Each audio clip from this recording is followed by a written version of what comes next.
So let's talk about what you should be doing or what possibly you could be doing in the overall crypto market in this bearish crypto market that we are squarely in right here, right now. Before I talk about like what you could be doing or what I am doing, I want to talk about kind of why we're here. Okay, so what's happened in the overall crypto market is really what I'm calling a perfect storm, and that perfect storm ultimately comes down to one word: recession.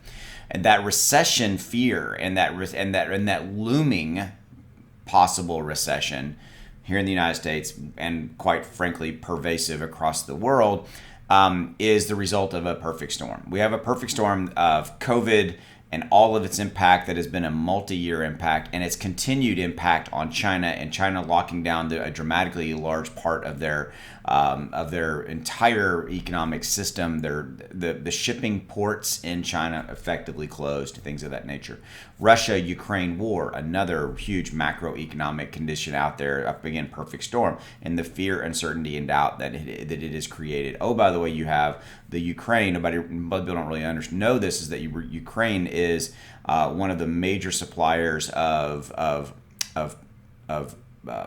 basically foods that go into a lot of our foods, right? You know, breads and things of that nature. A lot of the base ingredients, if you will. They're the bread basket, if you will.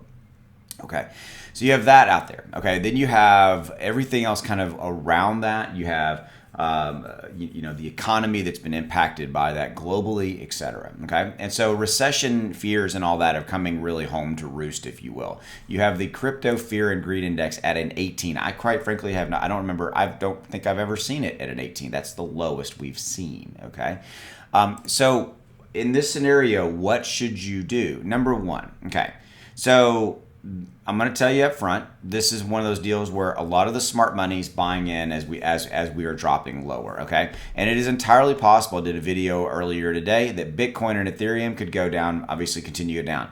A lot of the technical analysis that I'm seeing, people that I'm talking to that are very, very, very good at this, are talking about Bitcoin going to 28,000, 25 to 28,000. Okay, I'm not trying to be a FUD, fear, uncertainty, and doubt spreader in that statement, simply giving you the information as I'm seeing it unfold, because all the macroeconomic conditions we've talked about impacting, and ultimately the price of Bitcoin going below 30,000, possibly to 25 to 28,000. Okay, Ethereum going to 1,100 to 13, 1,500 in that area as well. Okay, again, just giving you the information. So what should you do? Number one, if you sell while you're in a negative position, you take a loss. That loss is yours. You own that. Now, if you're taking a loss for, maybe to reduce your taxes and things like that, that's your own business, right? But this too shall pass. Ultimately, the crypto market will come back, and it'll come back even more strong, okay? So ultimately, you have to ask yourself, am I willing to sell and take a loss? Like, I own some Ethereum and Bitcoin, and I'm upside down in it. I'm not going to sell it, and I'm not going to take a loss. In fact, I'm doing just the opposite, okay? If Bitcoin and Ethereum go to those levels that we talked about, I'm gonna be buying, okay? If Shiba Inu continues to go down and goes into the 1,500 range, which is entirely possible, I will most likely be buying and adding to my position. Same thing for Cardano, Solana, things of that nature. I will be buying, okay? That's what you need to understand, is that I will be dollar cost averaging and buying in, because that's when you come in. You come in when the market is really massively depressed.